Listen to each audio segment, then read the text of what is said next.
Sainte Odile est née aveugle.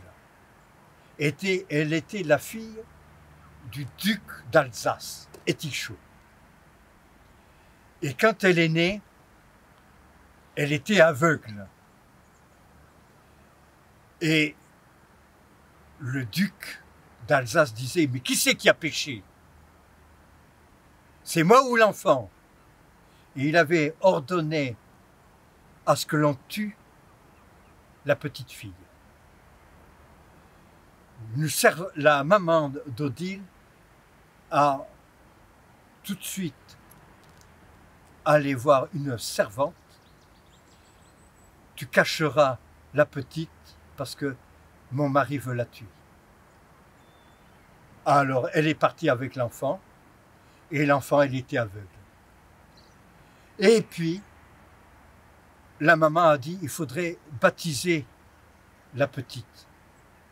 Et l'évêque a fait une cérémonie pour donner le baptême à la petite fille. Le sacrement de baptême était mis sur Odile et la petite fille a retrouvé la vue. Elle avait une vue extraordinaire. Elle regardait les fleurs, les fleurs de montagne. Elle regardait tout. Elle regardait les sapins, les arbres. Elle regardait les animaux. Et l'évêque dit, eh bien, on te nommera Odile. C'est le soleil de Dieu. Bon.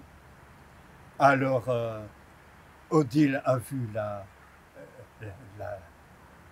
vue lui était revenue. Et une chose extraordinaire, elle faisait des miracles. Bon. Un jour, il y a un monsieur providentiel qui a ramené des rameaux de tilleul en plein été avec une chaleur époustouflante.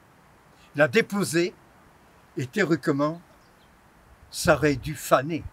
Ça aurait dû être, disons, comment on appelle ça, mort. Eh bien, le lendemain, Odile a planté ses rameaux de tilleul et ces rameaux de tilleul ont repris vie. Et ça a fait des arbres tout à fait extraordinaires. C'est des arbres qui ont duré des centaines d'années. Et actuellement, il y a des rameaux de tilleul, c'est en bouture, en morcotage, si vous aimez mieux, pour replanter. Et voilà que Odile a été, disons, la patronne des chevalets du Graal, parce que l'Allemagne, c'était une tradition. Voilà que le père voulait, et c'est, disons, donner l'accolade avec sa fille, il voulait que sa fille soit, disons, mariée avec un empereur germanique, allemand. Quoi. Puis elle ne voulait pas. Et alors, fou de colère, le duc d'Alsace est venu pour la prendre et la prendre par la force. Et elle s'est évadée. Et puis, le duc d'Alsace a eu des regrets. Et puis, bon, il s'est réconcilié avec sa fille. Et lorsqu'elle a été réconciliée avec sa fille, il s'est passé quelque chose. C'est que le duc d'Alsace avait beaucoup péché et il était décédé. Et Odile, dans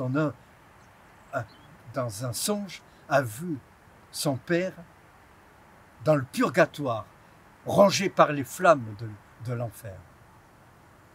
Et elle a tout fait pour le faire délivrer. Prière, jeûne, prière à n'en plus finir, pèlerinage et tout ce qui s'ensuit. Et un jour, son père lui est apparu. Et elle lui a dit merci. Sans toi, je serai toujours dans le feu de purification. Car nul ne peut monter au ciel si on n'est pas purifié. Alors, dit-elle. Et Odile, elle est décédée à l'âge de 43 ans à peu près. 43 ans. Et elle a été la patronne de l'Alsace, la patronne des chevaliers du Graal, à la recherche du Graal, la dernière effusion du Christ sur la croix, et également la patronne des aveugles, parce qu'elle-même était aveugle.